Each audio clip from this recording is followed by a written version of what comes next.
One of the cliches right now is like the effective dialogue.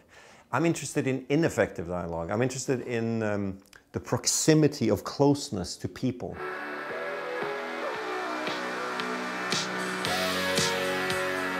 Akkurat det her, det sånn gammelt plastråd med sånn bølger og sånn. Nei, ikke gjør det. Nei, ikke sånn. Ikke sånn. Nei. Du tar den haspen der. Jeg så redd du skal knuse. For jeg liker å sitte der og se. Du tuller. Nei, kødder ikke. Du tuller nå. Du, sånn det. Sånn det å være et forhold. It's a dialogue between different age groups. It's a dialogue between a man in his 40s and a woman around 30. It's about the difference of self-perception, the difference of dealing with mortality. One understands that life is shorter and wants to make decisions. The other one thinks that life is endless and has to learn about loss, maybe to accept some of the choices that she's had a hard time reaching. So without giving too much away of the ending of the film, I think this is the dialogue that happens in the film. I think it's many ways to define her. I think she's a girl struggling to find her way through choosing what to work with, how to be, what to look like, who to be with. I think she tries to define herself through her boyfriends, for instance. So the first boyfriend we meet is Anders' character, Axel, and she likes the way he looks at her. So she wants to be in that world. So she falls in love, kind of with him and herself a little bit, or the way he sees her.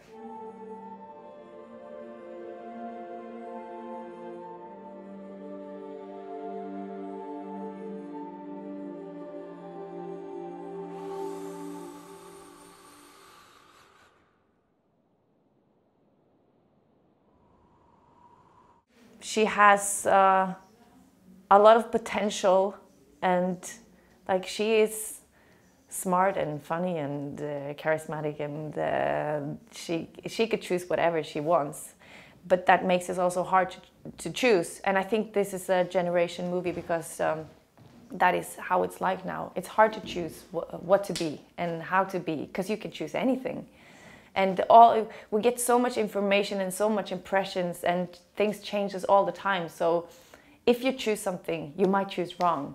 And that makes people, I don't know, very restless and lonely. I think more than anything, the film is about self-doubt. That's why in Norwegian it's called verdens verste menneske, which means the worst person in the world. It's about feeling miserable and like a failure. We live in very, very politicized times with very strong opinions. And I wanted to go the other way and make a film about the vulnerability of an individual, like just feeling very like a failure and trying to find her way to believe in herself, you know?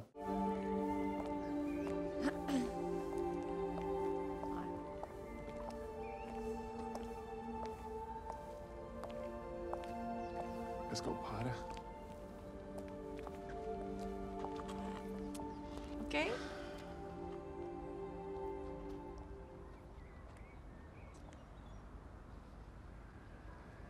Hva heter du for noe? Julia, Jeg heter Eivind. Eivind. ikke si det.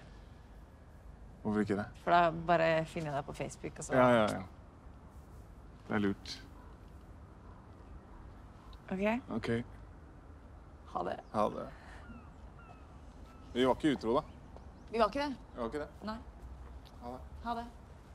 I always came back to Oslo. That's where I live now. It's a city I know intimately. And I can be very specific. I know how the light works. I know that if I stand on that hill on a summer evening at 9, I can get the light over there, and it's subconscious. So I can know how I want to shoot the city. I can make interesting images because I've lived in that space, you know. So the mise en scène comes very automatically in that city. It's easier for me to shoot than any place else. I know it intuitively. So I know exactly, like walking home from a party early in the morning with the sun coming up and the bluish light in the morning. I know some streets that I want to film that have that feeling, and I want to show it to you. You know? Do you understand? Like I want to show you that street at that moment Because cinema is drama and storytelling, but it's also a visual possibility for representation and just showing. And I can't say anything smart about it. It's just like, come with me, look at this street now. They are in love, they are lost, and the light is like this, boom, specific.